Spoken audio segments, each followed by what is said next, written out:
नमस्कार दोस्तों, कैसे हैं आप लोग। आज का चर्चा ध्यानपूर्वक पूरा जरूर सुने। घर में सुख शांति समृद्धि के लिए ये खास बातें जरूर ध्यान रखें। आप सभी लोग जो अपने घरों में दीपक जलाते हैं, उसकी बाती का पूरा जल जाना या बच जाना क्या संकेत देता है। आपके पूजा घर, मंदिर और खास अवसरों पर जैसे कि दीपावली, व्रत और अन्य धार्मिक अनुष्ठानों में दीपक जलाने से जुड़ी है। क्या कभी सोचा होगा या देखा होगा कि जब आप दीपक जलाते हैं तो वह आपके जीवन में कौन से संकेत दे रहा है। क्या आपकी दीपक की बाती पूरी तरह से जल जाती है या वह हाथ जली रह जाती है। और क्या दीपक की बाती पर फूल बनने का क्या अर्थ क्या होता है। क्या आपको पता है कि पहले से जले हुए दीपक में बाती जलाना आपकी परेशानियों का कारण हो सकता है या नहीं, और कितने समय तक, कितने सालों तक एक ही दीपक का उपयोग करना शुभ माना जाता है या अशुभ। आज हम इन सभी रहस्यों का पर्दाफाश करेंगे और जानेंगे कि दीपक आपके जीवन में खुशहाली या बाधाएं कैसे ला सकता है। तो भक्तों, आपको जानकर हैरानी होगी कि आप अपने पूजा घर के मंदिर में दीपक जलाते समय अगर यह गलती करते हैं तो आपको इसका परिणाम जरूर भुगतना ही होगा।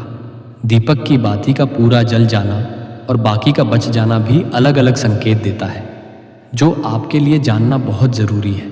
जब हम पूजा करते हैं तो हमारा दीपक कभी कभी अचानक से बुझ जाता है, और कभी कभी ऐसा होता है कि हमारी पूजा होने के बाद हम उस दीपक को भगवान के सामने जलता छोड़ देते हैं, लेकिन कुछ समय के बाद में दीपक खुद बखुदा जली और घी बचा रह जाता है। और कभी कभी तो हमारे दीपक की बाती पूरी जल जाती है और उसमें फूल भी बन जाता है। तो इनके अलग अलग नकारात्मक और सकारात्मक परिणाम होते हैं। तो सबसे पहले ये जानते हैं कि अगर हमारे दीपक में फूल बन रहा है तो इसका क्या मतलब होगा। प्रिय मित्रों, अगर हमारे दीपक की बाती में फूल बन रहा है तो इसका सीधा सा मतलब है कि भगवान ने हमारी प्रार्थना को स्वीकार कर लिया है और वह हमारी पूजा से प्रसन्न है। इसका संकेत वह बाती में बने इस फूल के माध्यम से देते हैं। अगर आपके घर में दिव्य शक्तियां मौजूद हैं और आपके साथ साथ वह भी ईश्वर की पूजा में अपना ध्यान रखती हैं, तो आपके दीपक की बाती में एक से ज्यादा फूल बनते हैं और कभी कभी साथ ही किसी भी देवी देवता का रूप भी दिखने लगता है। तो अगर आपके दीपक की बाती में फूल बन रहा है तो आप सच में बहुत भाग्यशाली हैं। इसी के साथ दीपक जलाने के भी कुछ खास नियम आपको जरूर जानने चाहिए। भक्तों, अगर आप पहले से जले हुए दीपक में अपनी बाती रखकर जलाते हैं तो ऐसा करने से दुर्भाग्य आपका पीछा कभी नहीं छोड़ता है। अगर दीपक में पहले से जली हुई बाती की राख या फिर रुई और कालिक है और आपने अपनी बाती इसमें रखकर जला दी, तो ऐसा करने से भगवान आपसे प्रसन्न होने की बजाय नाराज हो जाते हैं और आपको इसके बहुत ही भयानक परिणाम देखने को मिलते हैं। आपके बनते हुए काम बिगड़ने लगते हैं, आपको आपकी तिजोरी का धन खर्च होने लगता है और आपके धन आने के सारे रास्ते भी बंद हो जाते हैं। तो हमेशा यह ध्यान रखें कि जब भी आप दीपक जलाएं, आप हमेशा साफ सुथरे दीपक का ही इस्तेमाल करें।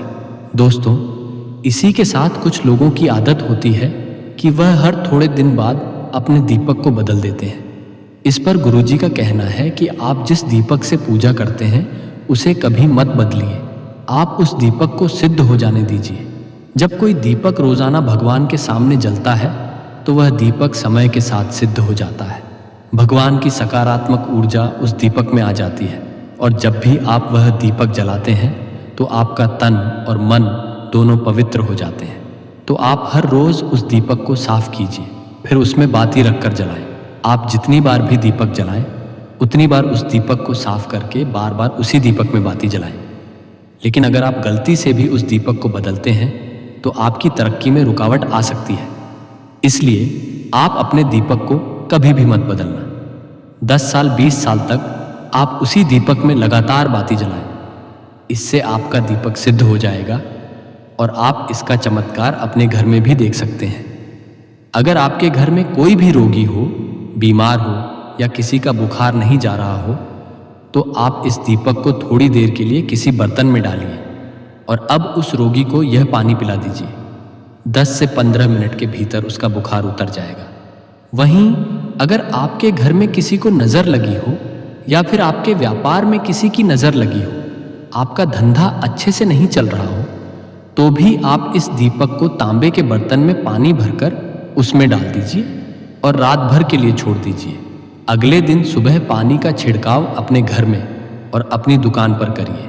ऐसा करने से आपको साफ साफ परिणाम दिखाई देंगे, क्योंकि जब हम लगातार एक ही वस्तु का प्रयोग अपनी पूजा में करते हैं तो वह वस्तु शुद्ध हो जाती है। भगवान की जो ऊर्जा होती है वह उस वस्तु में समा जाती है। तो कभी भी अपने मंदिर के दीपक को बदलने की गलती ना करें। दोस्तों, अगर आपके मंदिर का दीपक टूट जाता है या फिर खराब हो जाता है या खंड हो जाता है, तभी आप उस दीपक को बदल सकते हैं। लेकिन फिर भी आप उस दीपक को ना फेंक, बल्कि इसे अपने घर में संभाल कर रखें, क्योंकि यह भगवान की सकारात्मक ऊर्जा का भंडार होता है।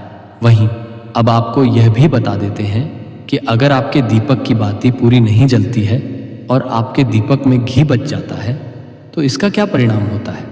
सबसे पहले ये देखिए कि अगर आप किसी भी पेड़ पौधे की पूजा कर रहे हैं और पूजा में जलाया हुआ दीपक पूरा नहीं जलता या फिर उसमें घी बच जाता है, तो इससे आपके घर में बीमारियां घर बना लेती हैं और यह बीमारी कभी भी आपका पीछा नहीं छोड़ेगी। तो जब भी आप किसी भी पेड़ पौधे या मंदिर के बाहर किसी भी स्थान पर पूजा करें तो यह ध्यान रखें कि उसकी बाती पूरी जले और उसमें घी बचा हुआ ना हो, क्योंकि यह आपकी अच्छी सेहत के लिए बहुत ही अच्छा प्रभाव देगा। वहीं अगर आपके घर के मंदिर में दीपक की बाती पूरी नहीं जलती और पूजा करते समय दीपक बार बार बुझ जाता है तो जरूर आपके घर में नकारात्मक ऊर्जा का वास है और यह आपकी पूजा में विघ्न डालने का काम करती है।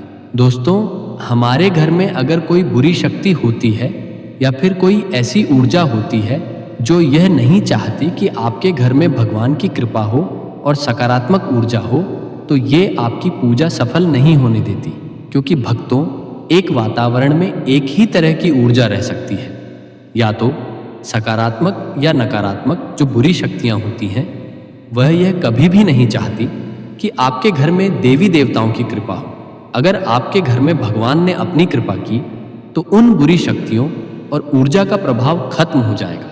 इसलिए यह शक्तियां चाहती हैं कि आपकी पूजा में रुकावटें आए। इन्हीं के प्रभाव से हमारा दीपक बार बार बुझ जाता है या फिर दीपक की बातें पूरी नहीं जलती।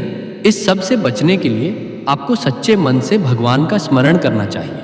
जब भी आप दीपक जलाएं, भगवान से प्रार्थना करें कि आपके आसपास जितनी भी नकारात्मक ऊर्जा हो वह आपसे दूर रहे और भगवान की कृपा आप पर बनी रहे। ऐसी शक्तियों से बचने के लिए जब भी आप दीपक जलाएं, गंगा जल से एक गोल घेरा बना लें और उस घेरे में दीपक को रखें, क्योंकि दोस्तों, गंगा जल को बहुत ही पवित्र माना गया है और महादेव का वरदान भी गंगा जल को प्राप्त है। गंगा जल में सबसे पहले तो कोई भी बुरी शक्ति प्रवेश नहीं कर सकती, इसलिए गंगा जल कभी खराब नहीं होता और हर तरह की ऊर्जा को सकारात्मक ऊर्जा में बदल देता है। अगर आप गंगा जल से बने गोल घेरे में दीपक को रखेंगे तो यह आपकी पूजा में किसी भी शक्ति को बाधा नहीं बनने देगा और कोई भी नकारात्मक शक्ति आपके दीपक को बुझा नहीं पाएगी। आप निर्विघ्न अपनी पूजा संपन्न कर पाएंगे और देवी शक्तियां भी आपके जीवन में अपनी कृपा और आशीर्वाद बनाए रखेगी। ये जो हमें दुख मिलते हैं ना, ये पाप के कारण मिलते हैं। लोग मारे घूम रहे हैं, दुख मिटाने के लिए सोचते हैं, कोई जादू कर दे, कोई टोना कर दे, कोई जंतु बांध दे, कोई आशीर्वाद दे दे। अरे काहे को पागल हो? यदि तुम अच्छे आचरण करते हो, भगवान नाम जप करते हो, सधर्म से चलते हो, तो तुम्हें किसी से आशीर्वाद मांगने की जरूरत नहीं। बात मान लीजिए, प्रार्थना मान लीजिए। दिखावे में लाखों लोग अपने जीवन को नष्ट करने के लिए तैयार हैं। ये माया का ही तो दिखावा है जिसमें जन्म के जन्म हमारे नष्ट होते जा रहे हैं। सत्य मार्ग को क्यों नहीं पकड़ते हो? किसी के आशीर्वाद की जरूरत नहीं आपको आनंद प्राप्ति के लिए। आप आनंद के बच्चा हो, आनंद स्वरूप हो, जिनसे आशीर्वाद मांगते हो। उनके अंदर जो आत्म तत्व बैठा है वह तुम्हारे अंदर बैठा है, वही संपूर्ण आनंद लिए तुम्हारे अंदर बैठा है। तुम्हें किसी से गिगने की जरूरत नहीं, बस तुम अपने स्वरूप को नहीं पहचान पा रहे हो, अपनी शक्ति को जागृत नहीं कर पा रहे हो, इसलिए तुम दौड़े घूम रहे हो। भागने की जरूरत नहीं है। सत्संग सुनो, उसे अपने आचरण में उतारो। ये बात आप कागज में लिख लो चाहे दिमाग में लिख लो।